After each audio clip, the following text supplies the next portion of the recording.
Sebagai seorang anak kos, Rambat hampir selalu bisa menahan lapar.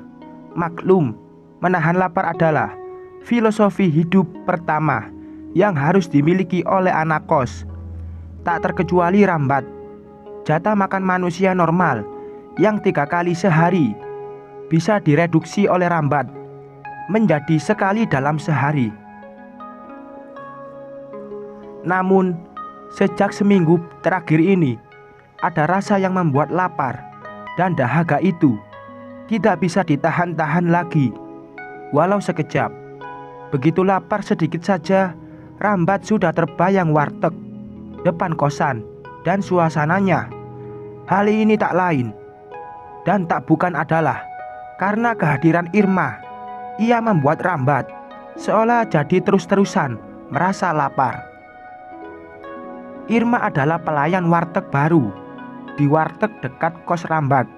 Wajahnya kalem, tubuhnya sedikit berisi, dan tingkah polahnya sangat keibuan. Hal inilah yang menjadi daya tarik Irma di mata Rambat dibandingkan dengan Ratna dan Hikmah, 2 pelayan warteg yang lama. Irma suka tersenyum, tapi jarang bicara. Kalau bicara, suaranya pelan dan nadanya lembut gemulai. Sungguh, Rambat terpikat hatinya. Irma, sungguh-sungguh perempuan sempurna yang pernah dilihat Rambat. Siang itu, Rambat mengikuti rasa laparnya, terduduk dengan pandangan mengharu biru di bangku panjang warteg, memandang tengkuk Irma yang sawo mateng. Cuaca panas terik. Irma mengunci rambut panjangnya.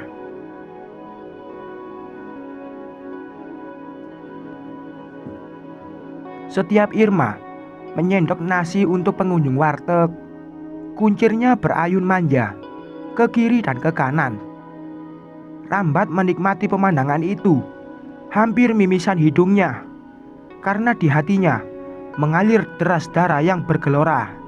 Sungguh indah, makhluk ciptaan Tuhan bernama perempuan, kata Rambat dalam hati, sambil bersyukur diciptakan sebagai seorang laki-laki. Hanya lelaki sejatilah yang dapat menikmati keindahan makhluk bernama perempuan, sambung Rambat masih dalam hati. Tak henti-hentinya Rambat mensyukuri keagungan Tuhan di antara rasa lapar dan dahaganya. Merasa diperhatikan tiada henti, Irma mengerling lembut ke arah Rambat. Rambat tak menyangka dengan kejadian yang tak terduga itu. Dia gelagapan sampai hampir kejedot etalase warteg. Segera Rambat mengalihkan pandangannya ke arah ikan goreng yang terlentang di piring. Tapi tatapan mereka yang saling bertemu selama 2 detik barusan membekas di pelupuk mata Rambat. Sekarang ikan goreng seolah menjadi kerlingan lembut Irma. Kata orang tua, kalau jodoh memang tak kemana. Waktu berlalu, dan entah bagaimana ceritanya, hati yang bertaut dalam tatapan dan kerlingan itu membuahkan kedekatan yang akhirnya terungkap dengan kata-kata. Malam itu, saat warteg hampir tutup, Rambat memberanikan diri mengungkapkan perasaannya kepada Irma. Dan tiada sangka, Irma rupanya memberikan jawaban yang menyenangkan hati Rambat. Keduanya resmi berpacaran. Sebagai pasangan baru, Rambat boleh dibilang punya manuver yang taktis dan agresif. Sehari setelah resmi pacaran, Rambat sudah merencanakan untuk mengajak Irma bermalam minggu sambil menonton bioskop. Sebagai pasangan yang ngemong, tentu saja Irma mau. Waktu yang dinanti-nanti Rambat pun akhirnya tiba. Malam minggu itu, Irma berdandan anggun. Setelah warteg tutup, dia menunggu di bawah pohon jambu di halaman warteg, sembari memandang Rambat mengeluarkan motor dari kosan. Begitu motor siap, mereka segera meluncur menuju bioskop, menonton film Dendam Kuntilanak. Film itu bukan main seramnya. Irma sesekali menjerit setiap muka kuntilanak di close up di layar bioskop. Sesekali juga tertawa cekikikan ketika ada adegan lucu. Alih-alih menonton filmnya, Rambat malah lebih memperhatikan Irma yang menikmati film. Matanya menatap wajah Irma yang sesekali diterangi cahaya dari film. Rambat jadi gemas dan bergairah. Tangannya menggenggam tangan Irma, dan Irma pun membalas menggenggam sampai film usai dan bioskop bubar. Mereka masih bergenggaman tangan.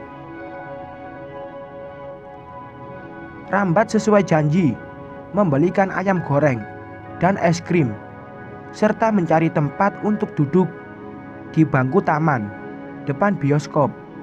Di tempat itu banyak pasangan lainnya yang juga berpacaran. Ada yang tidur-tiduran di atas rumput, ada yang bersandar di batang pohon, ada pula yang duduk berhadapan, saling bersentuhan kening.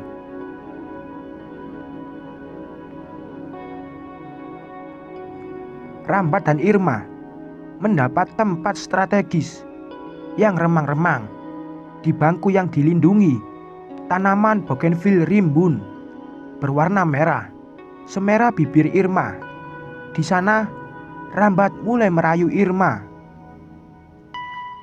"Dek Irma, beneran sayang sama Mas Rambat?" tanya Rambat, berlagak belum yakin. "Jangan kau tanyakan, Mas.